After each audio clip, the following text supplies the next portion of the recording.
sa zaradiť do spoločnosti tak, jak sa má. Nepochybuj o sebe, my nie sme márna masa. Rozumný jedinec, chalani, dievčatá, stávam sa za názorom tak, jak sa má.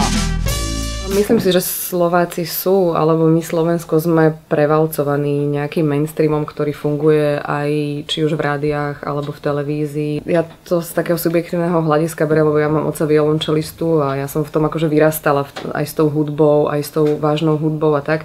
A keď mne niekto povie, že v živote nebol na koncerte vážnej hudby, alebo že nevie, čo to je, alebo že sa mu to nepáči, alebo že to nemôže vydržať, čo je tiež nejaký úplne iný smer, ale podľa mňa by človek akože mal za svoj život vyskúšať a nielen chodiť na diskotéky a počúvať dookola to isté rádio a neviem, podľa mňa človek by mal byť taký všestrannejší, že by si mal otvárať také tie aj v hlave nejaké zásuvky, všelijaké šufličky a ukladať si do nich rôzne veci, že nie len nejak s tou masou ísť a tak, že proste skúšať aj niečo iné.